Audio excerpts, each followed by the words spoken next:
Greetings, fellow Empyreans. I am Ashtrothy, and this is the EVE Universe continued coverage of the CSM 16 with our interviews of the various candidates. This time we have Vily from Test Alliance. Please ignore. How you doing, Vily? I'm doing pretty good.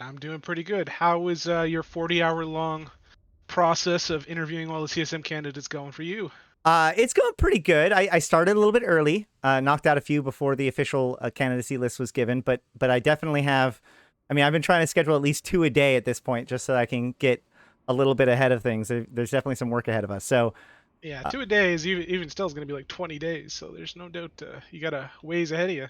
yeah, I may have to end up getting some threefers out there. So, but who knows? Maybe not everybody will want to get interviewed. Maybe Well, that is we'll see also how it all true. plays out. There will certainly be a few that won't get interviewed, but But that being said, we should probably jump straight into it. The rules are simple. I have 50 minutes to go over their campaign posts and positions in order to give the candidate or try to understand the candidate's position and give them the most opportunity to kind of present their case to my audience and ask questions and whatnot and dig into things. After I take my time, I will give a 10-minute warning that basically gives control over to the candidate so that way they can cover any other topics that I may have missed or final pitches or whatever they want to do to make sure that we feel like all of the ground is covered. And then after it's done, it gets wrapped up, thrown on my YouTube, put onto the CSM 16 playlist. So that way you guys can watch all of the candidates in order with the same format and get a good feel for who you want to vote for. So let's just jump into it right away. I always at the very beginning try to disclose any former relationships that I have with the person, conflicts of interest, as it were. And I mean, like at this, I almost feel moot saying it, but I know who you are outside of your CSM campaign. Vily is one of, if not the leader of Test Alliance at this point. Very, very well known because of the war, and his influence has been on talking stations and in other circles that I've been part of many, many times. He and I have discussed many, many things. I've spoken positively of, I've been critical of him. We have a long history, and he has also a history on the CSM. So we will be exploring all of that as we go into it. But let me start first by asking you, how long have you been on the CSM now, Vily? this is my second term, and this time I was an alternate for CSM 2. So technically, this is in some weird way my third term, but Right. CSM 14, CSM 15, and CSM 2 is an alternate, or the CSMs I've participated in. CSM 2. Not CSM 2. That's way back. So maybe we should start way back. Maybe we should start from the beginning, because what's funny is that some of the candidates are saying that they have a fresh image because they're relatively new. You ran for CSM 2, so you've been at this for a little while. Why don't we start with like how experienced you are? So when I ran for CSM 2, I was the small gang candidate guy. So I was with a group called Exalted back at that time, and I was, advocating for small gang things. I was in a small gang little alliance, 2 or 3 corporations, and we hung around the Scarcon area, and we just killed shit and had fun and whatever. I had been in large alliances at that point, but I had kind of left them for, more enjoyable small gang content. And I, thought I had a knowledgeable voice that would add value to the CSM. And, I obviously am an active community member then, and just as I am now, although obviously the level of involvement has definitely changed. And, I wanted to help make the game better, I guess you could say. Help make things more enjoyable, improve the balance, improve the meta, etc. Right. And sorry, yeah. go. No, go ahead.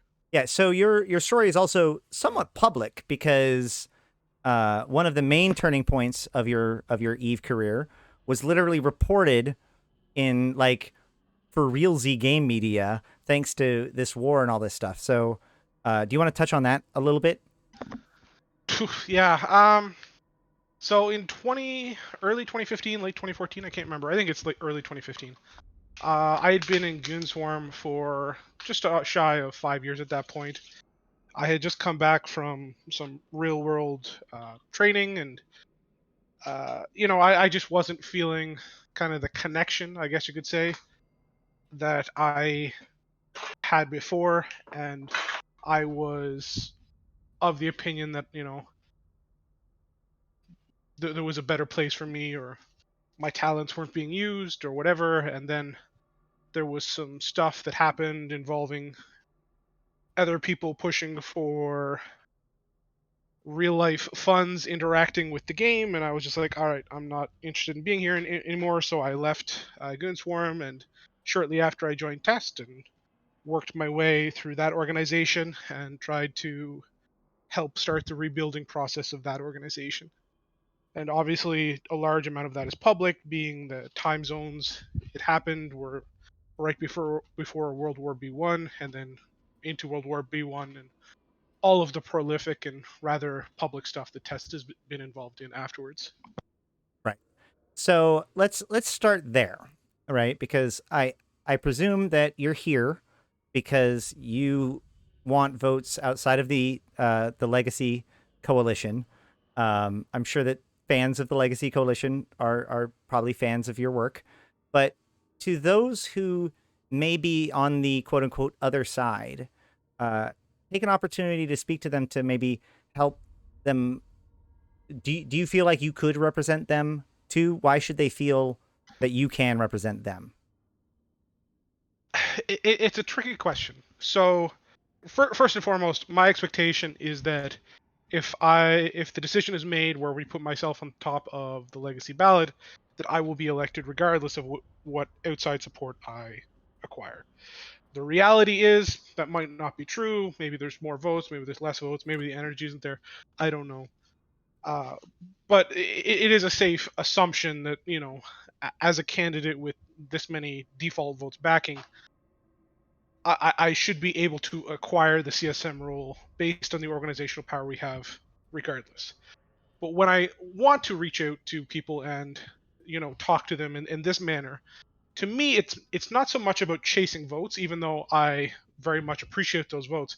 It's more about being a responsible citizen and a representative of players, even if those players don't agree with me, those players are at war with me, those players disagree with me. I'm willing to step outside my own bias and knowledge base and try to either accept other knowledge, or explain the positions I hold and try to educate others. Because Mm-hmm. in both cases, every once in a while I'm wrong, right? Like, and I say that laughably, but I'm wrong, and more often than not, I think I'm right. But certainly, there's always room to improve. And when I go out somewhere here like this, and I'm like, okay, I would really like your vote from the Imperium. Why should an Imperium member vote for me? And the reality is, it's because I'm a better CSM than their members are. Because I do the work, because I know how to get things done at an organizational level with the business that CCP is, not the video game community they are, but as a business that requires organizational meetings, that requires PowerPoints, that requires you to be able to work through office politics and convince people of the things that need to get done. Well, That is the things that I can do that they can't, and they don't seem to be able to do. And I'm quite confident that if you listen to me speak and you think, yeah, he sounds like he knows what he's talking about, he's making reasonable points, that when you put your vote behind me, you're actually working towards getting those things done. And if you don't right. disagree with my points, then obviously don't vote for me. But if you think what I'm saying is correct, then you putting your vote behind me is a better way to get those things done than with anybody else.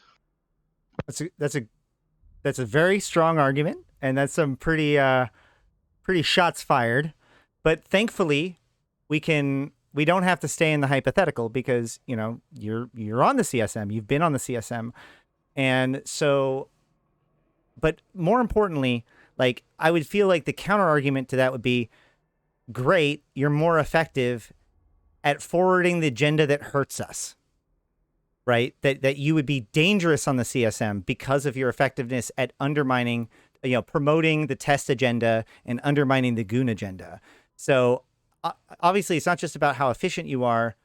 Can you? Is there anything that you can point to in your actual, history that will demonstrate that you are a man of the people and not just a person who's pushing the test agenda?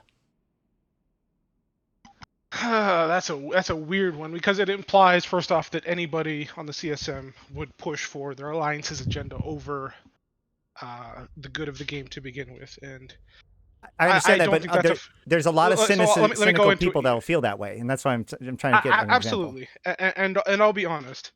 If either side, like, and right now null is split down a very Polarized. simple line. Yes, it's very polarized. Yeah. So funny enough, you have kind of the two-party system that you see in most politics existing, where neither party is in power and one keeps the other in check. And very much it is the independents that have some real power to push policy. Um, the reality of that is, though, that if I was to push something that is test designed or test focused or test centric, that would be called out in absoluteness, right? And much the same if an Imperium CSM did the same thing, right? Right. Both sides are there in a way to keep each other honest, which is kind of ironic. The more core issue that I think that there is a real, how do I put this, a real truth behind is un the unconscious bias, the unconscious knowledge base bias, I guess you could say, that as a no block member I'm going to carry versus what somebody who's outside the no block is going to carry. So my structural belief in how the game works is different from somebody like, just last year we had Omeka Gold, for example, on the CSM, and he was foundational in a lot of the changes that were made in the game over that time, and I opposed him on many of them. And looking back at them now, and I can say those were the right things for the game. These were things the game needed. And it's absolutely true that my bias is going to affect the way I make decisions, and it's going to cause me to make the wrong decisions at times. Right. Sometimes, I think I'm still quite confident that the the the knowledge I pushed was also correct in many other areas, but it's just one of those very complex issues, Right. if any of that makes sense. Right. But so that's actually an example of where you push for something, like as a representative, you push for something, and as you pointed out, in the end, the other side was probably, I guess, more correct, or correct as well. So do you have any, again, like just a simple example of what that an Imperium person could hear it and be like, oh yeah, okay, Vily is actually advocating for nullsec in general, not just for test, or at least not even nullsec in general, but just like Vily supports things outside of just the test agenda. Do you have any examples of something that you advocated for or anything like that? Just about every balance change that has happened over the last 2 years, or the two terms I've been on the CSM, has been to some degree, shape or form, had my fingers touch it in some way. Let's say we work in like, I don't think obviously CSM 14 are the reason to some degree why we have Team Talos now, and working with them has been invaluable in the way in which the balance of the game has been going. And that CSM can absolutely take some credit for that. And when I say, what do I have I done that has affected the game that is not test specific, it's all of it. Like, there's a list of changes. I think like 10 or 15 of them I put on the last term, when I ran for CSM 15, where I just put everything that we'd accomplished CSM 14. I'm like, I've been involved in all of this, and none of those things are test specific. Right. Like there's no change I could even think of right now that would be like, test specific change. Like, oh, let's just could we just nerf carriers or Sinojammers this week? That'd be great, right? And that, because those what are causing me problems right now in terms of in-game war stuff. That's But like, fair. that's not going to happen, right? Right. And any plans that we have, we're doing them with 3 to 6 months kind of extended view, I guess you could say. So even if it's the problem now, it won't be the problem in 3 to 6 months. It'll be something else, and at that point, it won't matter anyways. Right. Okay. So that's fair. So let's take this from the other direction because, you know, there are a lot of people that are not part of null blocks. And, you have a lot of influence in places like high security space, given the fact that, you have your fingers or I don't know how Yes, I deep have. as a puppet master you are into like things I like am. I TPT. am the CEO of the Tranquility Trading Corporation. Right. So So that means I am by default involved in the industry of high sec and the markets of high sec. Outside of that, and I work with the perimeter police department and many other organizations at HiSec to ensure that monopoly that we maintain in HiSec is maintained, and the funds that are acquired via that monopoly go towards nullsec. right. So Okay. I am aware of how the industry of HiSec works, how the war mechanics of HiSec work, how many of the organizations and groups within HiSec work and engage in the various content that they engage in. Low security space, I don't have a ton of current experience. I've got tons of experience from a decade ago, but nothing super current in terms of low sec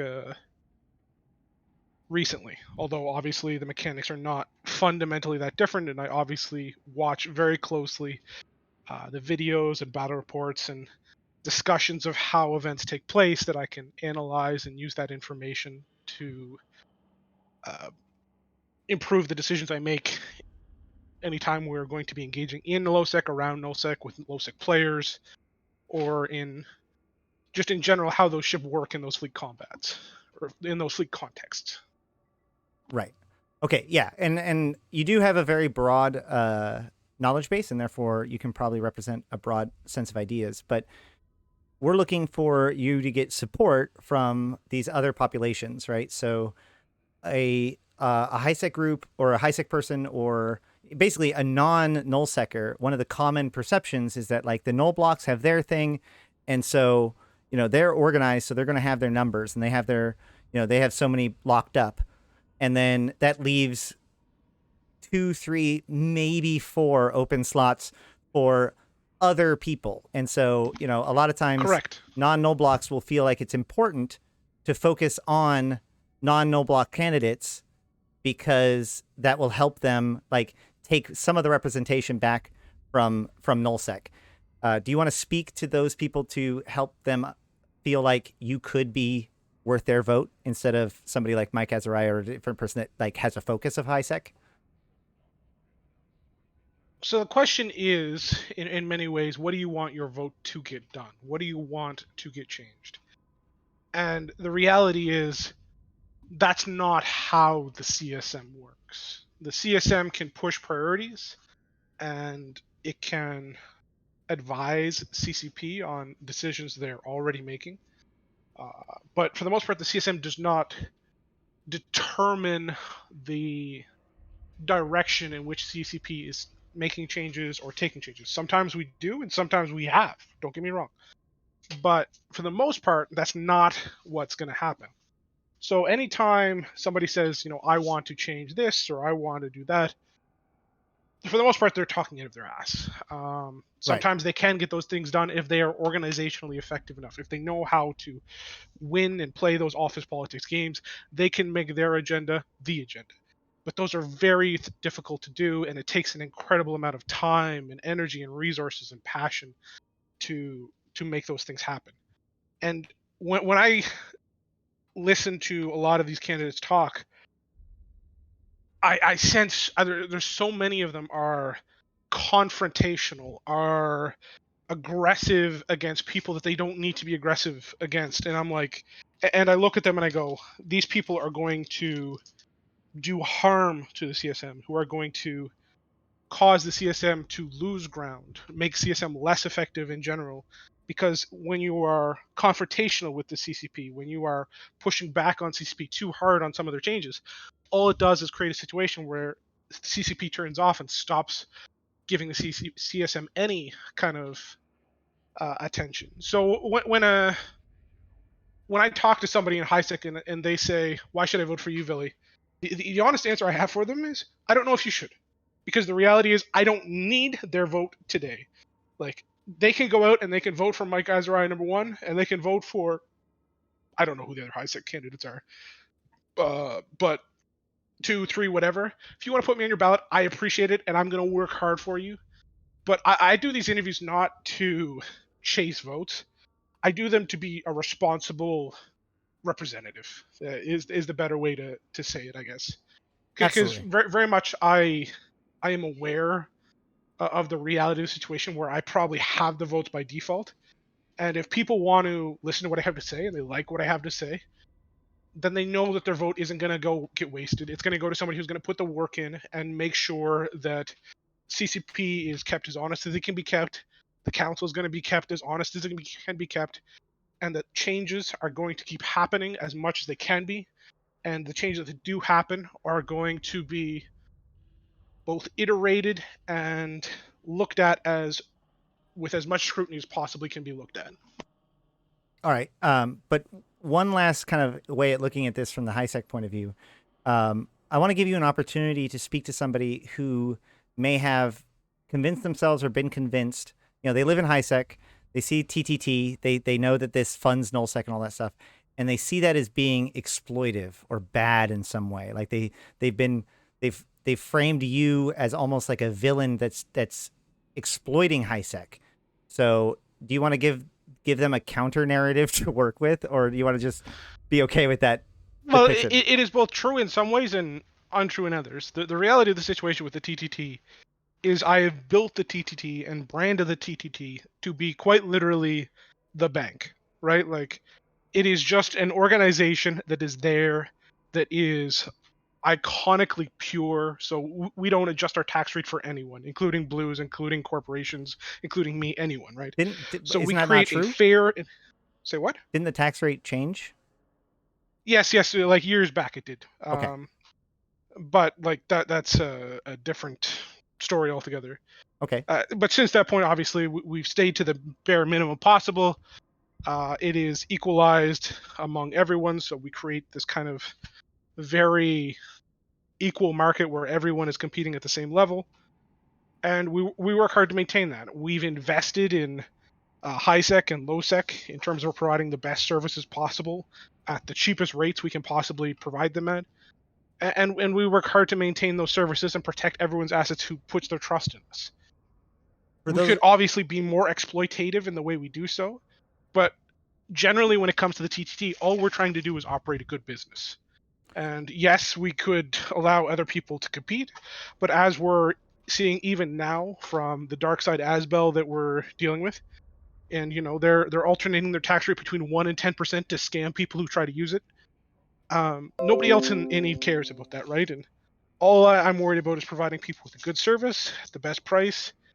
And I understand we're the villain because the amount of effort required to take us down exceeds the ability of the average player. But that is an organizational wall we've put up, and if people feel that they can breach that wall, they're welcome to try. And certainly many have, right? But right. it's just about providing safety and security for people, and I understand not everybody likes that, but I'm not playing the game for everybody. I'm playing it for my guys, the people that work in my organization and the people that have put their faith and trust in my organization. Got it. So, just for clarity, TTT is the Tranquility Trade Tower, which has a series of structures, but but like the one that people think about is the Keep Star that is in perimeter that functions as the secondary hub for trade. And I'm getting notifications real quick, so hold on. Let me see if I can. There we go. Okay, good. That should stop happening. So, yeah. So the TTT is like, for instance, the perimeter, Keep Star, etc. And these places function as secondary, or rather the player market, which helps people because even though there is some taxes, as we mentioned, those taxes are lower than NPCs, and isn't based on standings, and so people can use the TTT to put up, to perform market transactions without paying it to the NPCs. Correct. So what we do is we utilize the offshoring mechanic within the game to allow people to pay a 1% tax rate versus the 5% skill-based NPC tax rate, which creates a 4% to 1.5% tax advantage for us in terms of what people pay. So if people want to be competitive as traders, they generally need that extra 1.5% margin, and we provide that. All right, awesome. And so you were talking about how you were related to a whole bunch of the changes. You've basically touched on all of the significant changes in the last 2 years, 2-3 years, right? Well, 2 years, right? Yeah. So The majority of them, yeah. doesn't that cover All, like all, all. there's a lot of really controversial changes in the last 2 years, and there are Yep. definitely some people that would argue that that's not a good thing to claim, right? That's not something that you should necessarily be proud of, that you were involved in things like the industry changes, or From Wormholes with Love, or some of the more popular things that the bitter players that are angry like to suckle on. So if you're saying that you're related to these changes, you want to talk a little bit more about that for those who may not necessarily like some of the changes that have Sure. happened? I mean, the reality is sometimes CCP comes up with an idea, and you are there to beg, borrow, and you know, you know, sit and try and make CCP change their mind. And sometimes they do, and sometimes they don't. One of the things that's not on my list of changes that is directly of my doing. Well, actually, sort of is like there was a document I put together before I was on the CSM 14 council about how I wanted to adjust capitals. And one of those things on that document was plate and extender nerfs. So I wanted to decrease the overall EHP of capitals. And that's something we saw happen later that year. But also what happened at the same time was, as part of this surgical strike patch, was CCP reduced the resists of all ships by 20%, or all modules. Oh yeah, so those So two changes compounded on each other.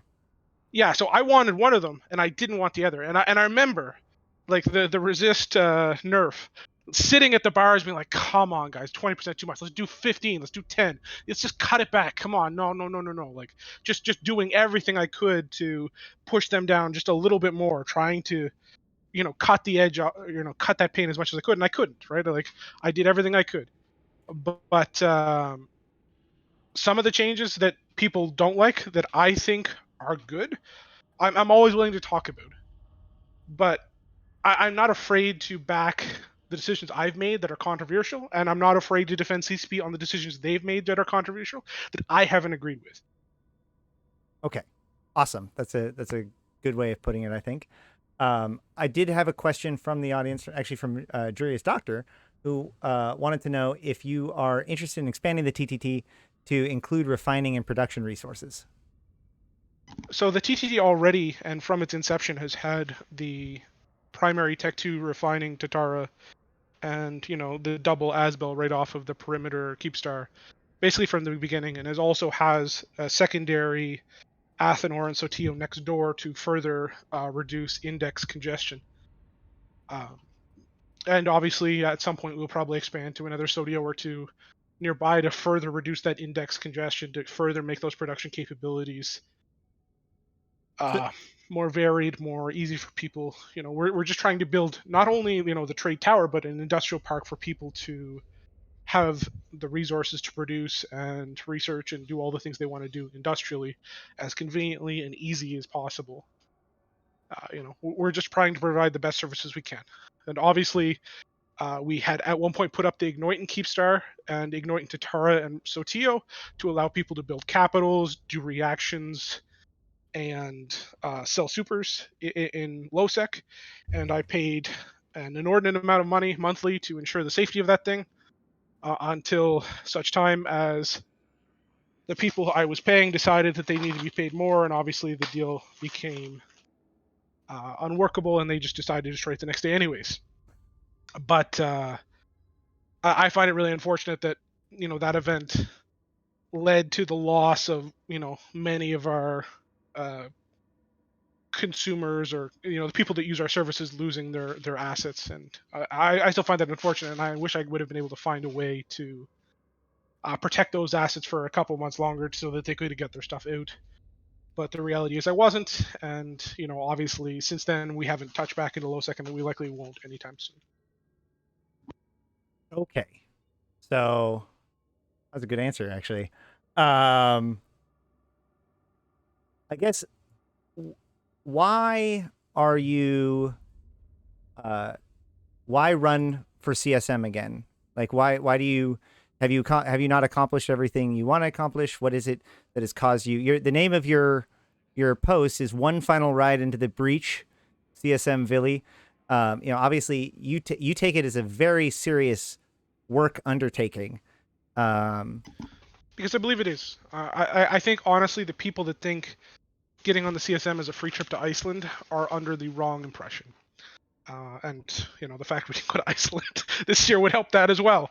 But the reality is, if you're going on the CSM, you're going there to work. You're going there to be an unpaid consultant who was going to dump untold hours into the game of EVE Online because you love the game and you have the knowledge to enable the developers of EVE Online to make better decisions as they balance and guide the future of the game.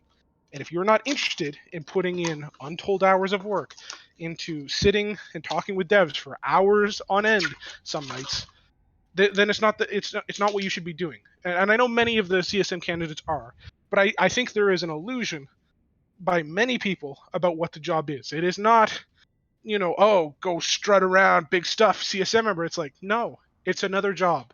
And for many of the EVE players I know, they've already got multiple jobs, and I know I already do. And it's an undertaking. And if you view it as anything else, I think you're wrong. And it's unfortunate. I definitely agree with that. And I think that there are plenty of examples that can be made to show that you have put in the work while you were on the CSM, and therefore would believe that you would continue to do the work on the CSM.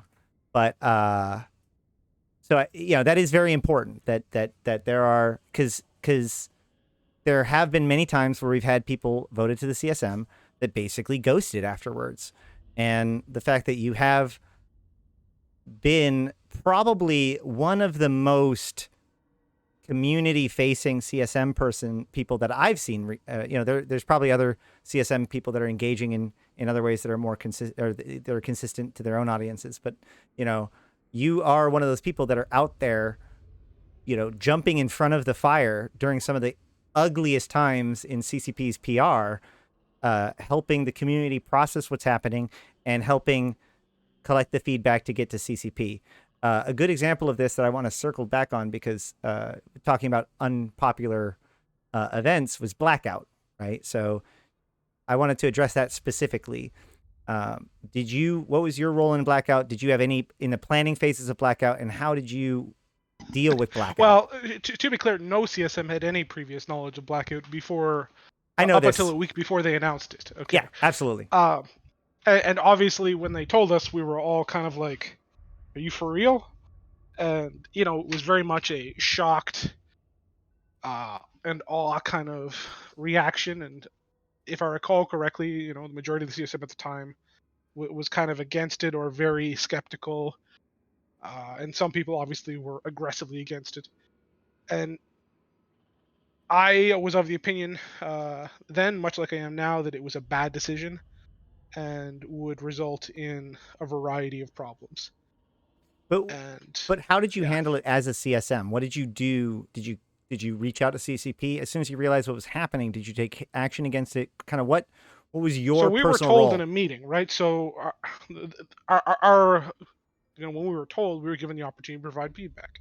I provided the feedback I was able to give at that time, which was, I think this is a bad idea. This is going to cause problems, etc. CCP had made up their mind on blackout long before they brought it to the CSM, and Sure. I think at that point in the CSM CCP relationship, the relationship was still very much a broken relationship, where CCP viewed the CSM not as an ally but as an enemy, As a and risk. obviously, yeah, so they weren't interested in telling us what was going to happen because they thought we were there to metagame them and to uh, work against them in them achieving their goals. Right.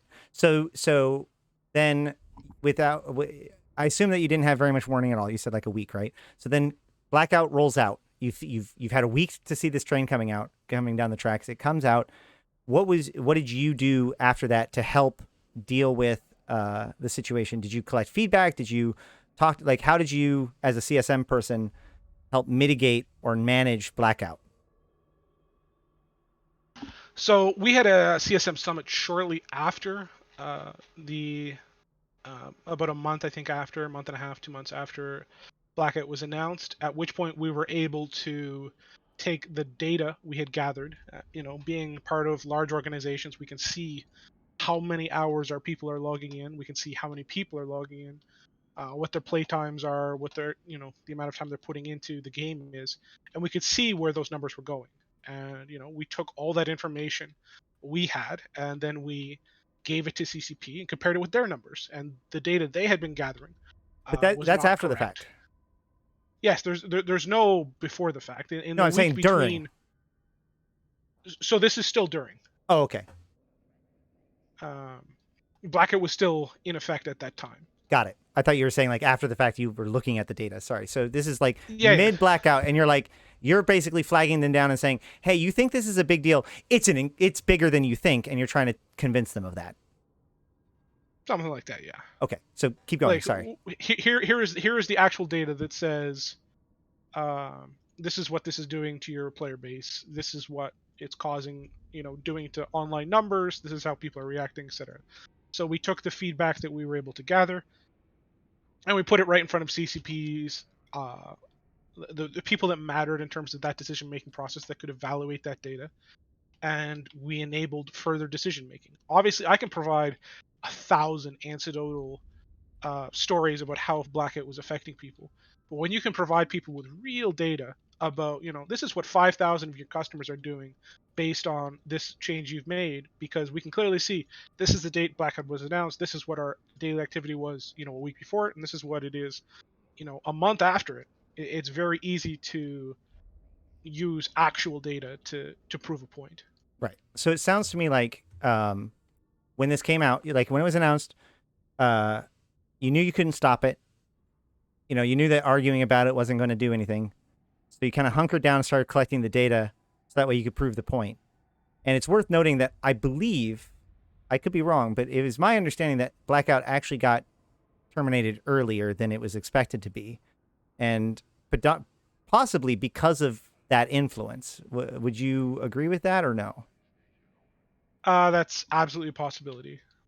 I don't recall CCP ever giving us a firm date on when the blackout was supposed to end, but I know that the data we provided and the discussions we had over the course of the summit played a role in the decision to end blackout at some point. All right. So you feel like the strategy that you took of collecting the data, presenting it to CCP, probably helped manage that whole situation. Absolutely, What good do you think came out of blackout? very little. I saw like it's funny because I'll use this term because it was the favorite of Aerith of Kuhn's CSM member at the time. Uh, he used to use the term "let them touch the stove."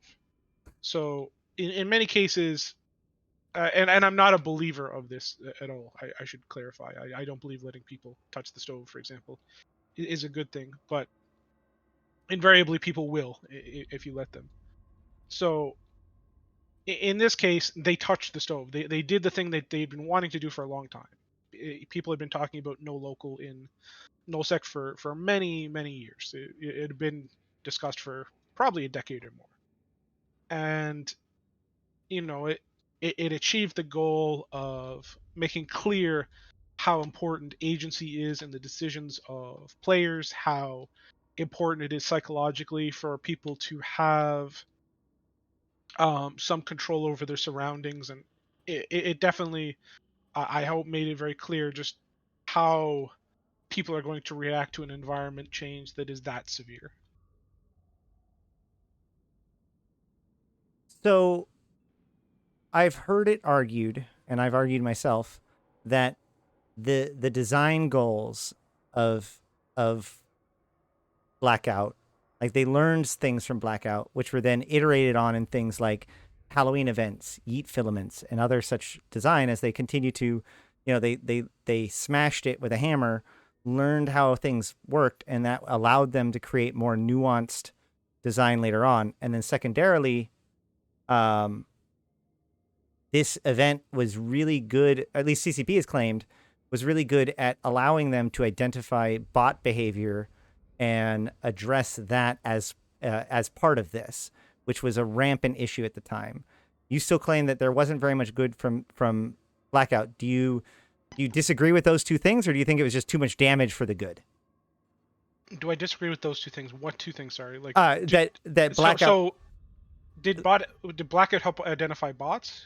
did Blackout I help don't them? know if it actually did because all the bots just logged off, right? Like the bots didn't, the bot programs didn't operate. So, mass amounts of botting stopped, but it didn't get those bot accounts banned that I'm tracking. CCP has It, claimed though that that's developments what. by developments by the security team and an incredible amount of hard work in terms of identifying bot behavior has gone into the security team, and they've done an incredible job of improving their mechanics or their ability to track those bots. But my understanding, or my belief or understanding or knowledge, whatever, is not that Blackout played any significant role in that improvement. Okay, and Maybe then I'm wrong. and then the other point of there, I mean, I remember them saying, but either way, that's not. The other point though is you see kind of the same design goals, but iterated on in future design and things like future event setups and Yeet filaments and things like that. That try to So get some of the I goals. can 100% say the Yeet filaments had nothing to do with Blackout because I was literally there for the inception of them, right? Okay, Like I literally remember CCP Rise sitting there talking about this idea where you could just get magically, transported anywhere in space, and like we're sitting outside the CSM Summit room, and just like he's thinking about it, and you could tell he's not sure, and I'm just like sitting there like, yes, do this, do this, do this. This will be awesome. This is a great fucking idea. And he's like, you sure? And I'm like, and then myself and a couple other CSM are like, yeah, this would be a great fucking idea. And then we start like throwing some constraints and talking about it, and all of a sudden, Yeet filaments are born. They're tested out that Christmas, and boom. right. But my point is And that that had nothing to do with Blackout. but but if they did Blackout for a reason, and they said, okay, well, we like this, and this, but we don't like this and this.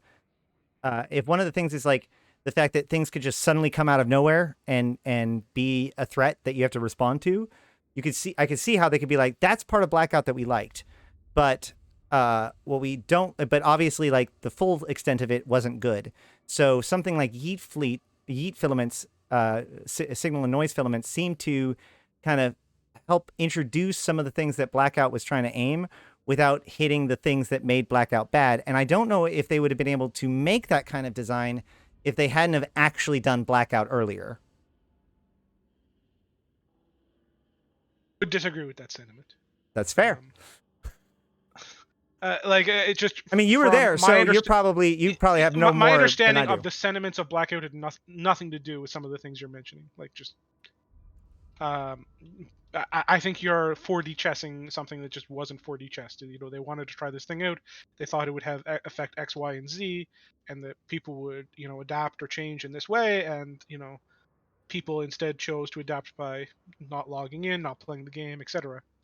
All right. And So what do you feel about some of the newer changes that are designed to rein in certain things? Like for instance, adding the drone nerf to stabs in interceptor, or the interdiction nullification change, or the interdiction nullification change and warp core stab change just broadly. Like, do you feel like these?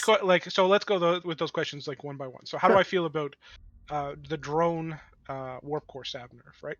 So let's be honest here. This nerf is designed 100% against people who choose to engage in PvE activity that involves a warp core stab and drone ships, which is Ishtars, Vexers, Myrmidons, etc., where they're able to rat with a significantly higher degree of safety because of the warp core stabs, but suffer basically none of the penalty because of the way drones work. So this is, that patch is designed to fix that problem. Right. but I feel like this is just another iteration on multiple iterations of trying to fix this problem. Right? Like they tried to change the way the drone They've assist tried works. to. Yes, you're right. They tried to fix drone assist, and then obviously that was reverted, and hasn't been reiterated upon since. Well, I There's a actually see variety of this as problems. the iteration of that, honestly. Yeah, it could be. Because you're just solving the problem in a different way, right? You got to think about Right. why they were So doing some that change. problems you come at them one way, and then you come at them another way, and then you Yep. come at them another way. Yeah. And you look at a problem and you just keep hitting it from different angles until you find a solution that works. Exactly. So okay, and so I guess I hope that you hope, and I think a lot of people hope that this war is going to be over sometime in the next year. What do you think is going to It's be? debatable. All right. Well, fair enough. What do you think if you do get elected to CSM? What do you think that your focus, not just like what you're going to push, but what do you think that is going to be on your mind for the remainder of this year while you remain a CSM representative if you were to be elected? What is going to be on my mind? I think it'll be the same thing that has been on my mind for the better part of the last two CSM terms, which to me has been game balance and continuing to work towards a better and more balanced spaceship PvP ecosystem. That's the thing that has concerned me the most, and that is the thing that has been my focus. I've got a nice big list of things, and I've scratched off a whole bunch of things on my list, but the list is still very large with many different components on it. All right. Well, I believe that. I mean, that's basically that's what I got. That's what I got for you. I feel like I I have think a we pretty went good over idea of time a who you little were. bit here. I don't think so. Did we? 'Cause we Well, started. no, No, maybe not, yeah. I think this is actually about the 10-minute warning time. So, if you have anything else that you wanted to go over, or anything I haven't covered, or if anybody wants to throw out any last questions or anything like that, I'll happily just answer some questions from your chat if you'd prefer. I don't have any particular agenda to push in terms of trying to sell people on anything. I'm just here to. fair point. All right. Well, a couple of them. We have a question about ganking. Like I assume suicide ganking in HiSec. How do you feel about the state of HiSec suicide ganking? And if CCB brought it up, what would you say about it? Same thing I have said in multiple CSM meetings. I think suicide gankers and HiSec are scum and should be removed from the game. Would you wait? Whoa! Are you advocating removing the capability of attacking somebody in HiSec without permission? I believe there should be at least a couple constellations where you basically cannot do that. That are actually true HiSec kind of oases of like true Concord protection. You can't set your safety to anything but green kind of thing. Um, I think that air kind of space would require some different rules, obviously. But I definitely think that new players need a much stronger kind of cocoon of safety at certain times in their development. I'm not a fan of the way HiSec mechanics work in terms of ganking right now, where anybody can pick up 30 or 40 catalysts and just go gank any freighter they want if they've got the money. So yeah, I've got a variety of different opinions about HiSec safety and nullsec or HiSec safety and ganking mechanics, to say the least. What is the thing that CCP? Not, I mean, not an NDA thing, but like CCP has clearly communicated kind of where they're at and what they've been working on and what they're working on. So with that in mind, what about what CCP has communicated that they're working on are you most interested in being on the CSM for the upcoming year to be able to influence and take part with? That you guys know about?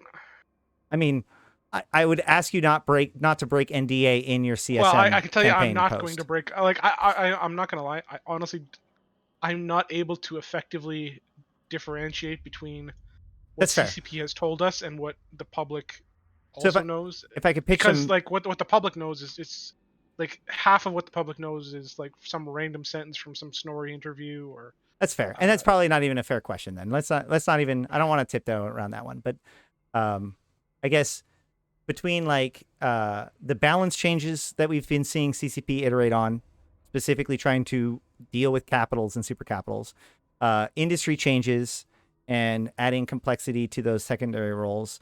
And then also with the foundations, we see a lot of focus on the story-driven side of things, and alternative objectives, things like the gate building scenario and potentially other stuff, maybe even like faction warfare rebalance, like things involving that kind of side of things. Which one of those, like, what are you excited about? Are you excited to take part in Foundations and the stuff that CCP has been kind of hinting at as being part of Foundations?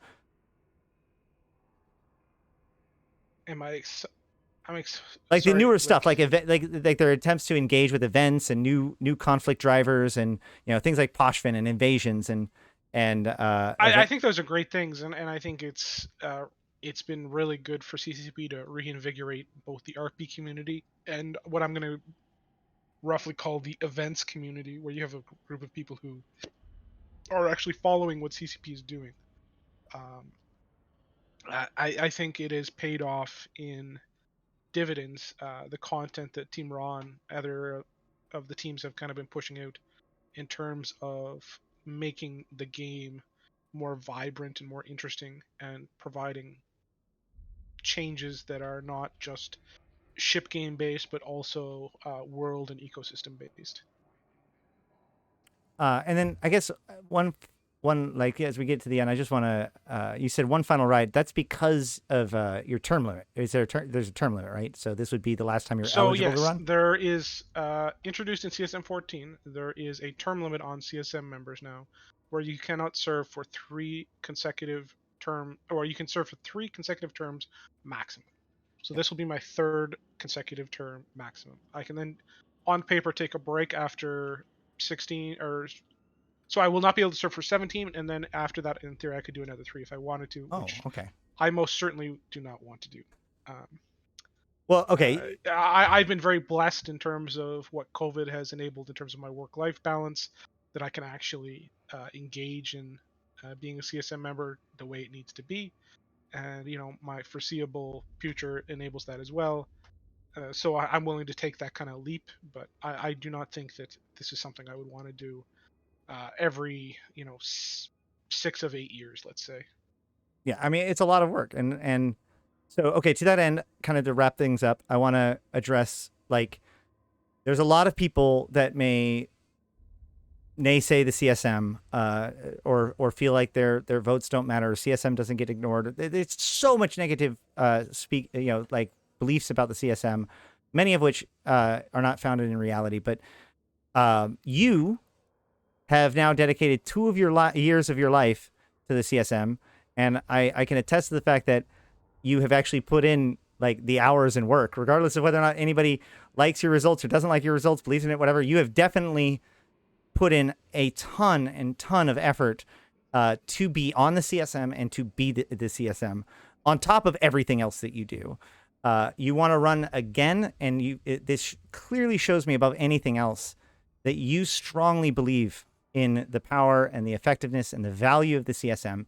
So just to wrap it up, I'd like to give you an opportunity to kind of help people understand who may be on the fence on the CSM in general, why the CSM is important for us as players to have and to believe in.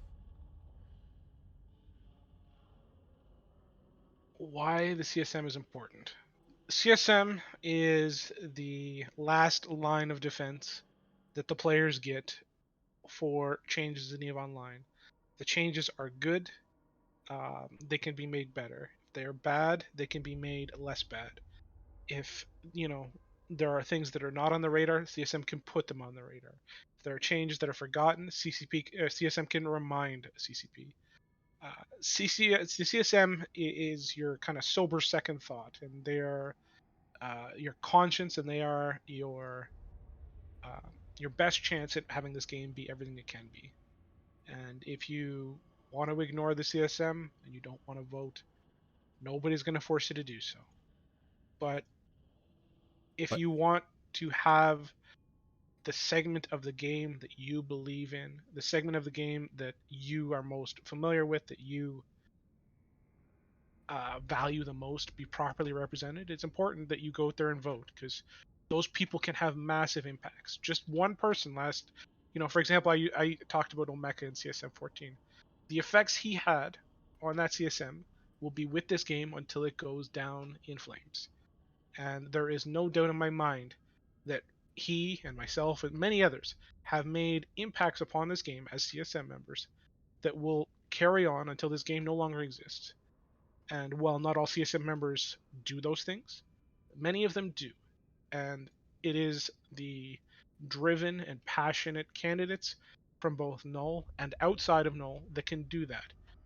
And I fully encourage you to support your candidates regardless of how valuable you may think the CSM is, because the only way in which they can prove you wrong is for them to be given a spot on the council and prove their worth.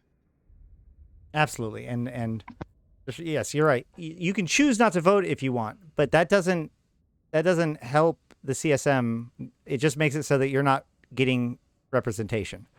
So, um, solid point, and I appreciate it. And I do appreciate what you've done on the CSM, and I think that you'd be very useful on the CSM going forward, and hope to see a good campaign out of you. And Well, I'm sure even if you don't get elected, you're going to be out there in the limelight, moving and shaking in it either way. well, as a CSM member, I've definitely felt a requirement to talk to the community and be a leader in the community, whether it was required or not. And I definitely think that as soon as my terms are done, I'll probably step back a little bit in terms of the time I spend with the community. But I think it's a safe bet that you know, I'm not sure. Well, either way, as the last year has shown us, like I said, you're going to have influence on the game most likely, as long as you're interested in it, probably for the foreseeable future. So, um, I think that those who are interested in what you have to stand for know that you are a very effective advocate for that. Well, thank you very much. Thanks Have a for good having one. me.